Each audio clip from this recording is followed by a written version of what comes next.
प्राचीन काल में किसी नगर में एक बुढ़िया रहती थी।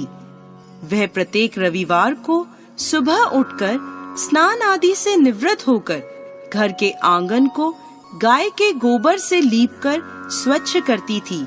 उसके बाद सूर्य भगवान की पूजा करती, फिर भोजन तैयार कर सूर्य देव को भोग लगाकर स्वयं भोजन करती थी।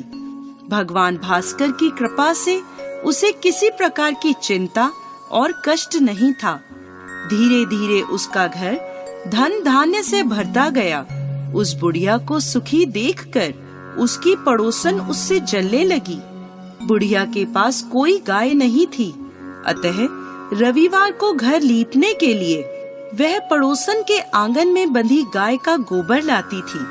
पड़ोसन ने ईर्ष्या में आकर अपनी गाय को घर के भीतर बांध लिया, जिस कारण बुढ़िया को रविवार को गोबर नहीं मिला। बुढ़िया अपना आंगन नहीं लीप सकी। आंगन ना लीपने के कारण उसने ना तो भोजन बनाया, ना ही सूर्य देव को भोग लगाया और स्वयं भी भोजन नहीं करा। सूर्यास्त होने पर भूखी प्यासी सो गई।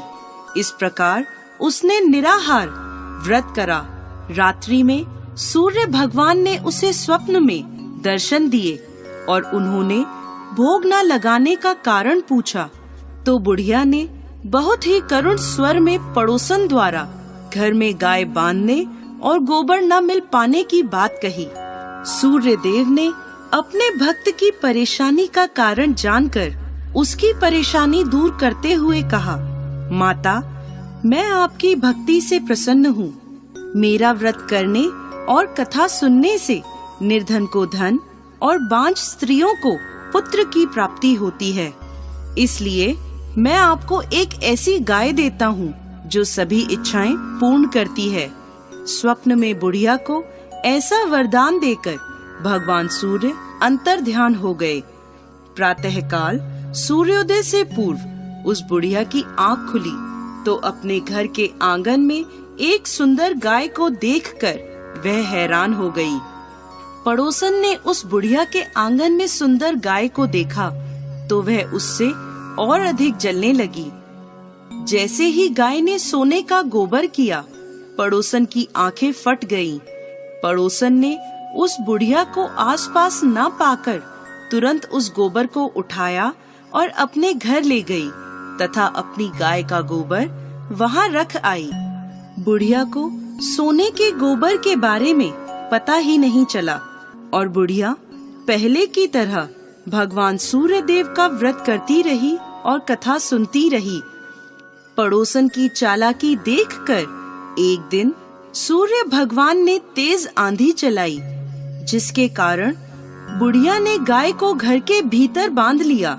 सुबह उठकर बुढ़िया ने गाय का गोबर देखा तो उसे बहुत आश्चर्य हुआ। उस दिन के बाद बुढ़िया गाय को घर के भीतर बांधने लगी। सोने के गोबर से बुढ़िया कुछ ही दिनों में धनवान हो गई। अब पड़ोसन बुरी तरह जल भुनकर राख हो गई। जब उसे सोने का गोबर पाने का कोई उपाय नहीं सूझा तो वह राजा के दरबार में पहुंची और राजा को सारी बात बताई। राजा ने अपने सैनिक भेजकर बुढ़िया की गाय लाने का आदेश दिया। सैनिक बुढ़िया के घर पहुँचे। उस समय बुढ़िया सूर्य भगवान को भोग लगाकर स्वयं भोजन ग्रहण करने वाली थी। राजा के सैनिकों ने गाय को खोला और अपने साथ महल की ओर ले चले। बुढ़िया ने सैनिकों से गाय न ले जाने की प्रार्थना की। बहुत रोई चिल्लाई, लेकिन राजा के सैनिक नहीं माने। गाय के चले जाने से बुढ़िया को बहुत दुख हुआ। उस दिन उसने कुछ नहीं खाया और सूर्य भगवान से गाय को पुनः प्राप्त करने की प्रार्थना करने लगी। दूसरी ओर राजा गाय को देखकर बहुत खुश हुआ और सैनिकों से बोला, इस सोने का गोबर करने वाली गाय को गौशाला की जगह मेरे कक्ष में बांधा जाए। सुबह जैसे ही राजा उठा, सारा महल गोबर और बदबू से भरा देखकर राजा घबरा गया। उसने सैनिकों से गंदगी साफ करने को कहा परंतु गोबर साफ ही नहीं हो रहा था। जितना साफ करते वह उतना ही फैल जाता। यह देखकर राजा क्रोधित हुआ और उसने पड़ोसन को राजमहल में बुलवाया और उसे दंडित किया। इसके बाद राजा ने तुरंत बुढ़िया को महल में बुलवाया और उससे क्षमा मांगते हुए सम्मान सहित गाय लौटा दी। तत्पश्चात राजा के महल से सारी गंदगी दूर हो गई। तब बुढ़िया ने राजा को रविवार के व्रत की और भगवान भास्कर द्वारा गाय दी जाने की सारी बात बताई। राजा ने अपने राज्य में घोषणा कराई कि सभी स्त्री पुरुष रविवार का व्रत किया करें।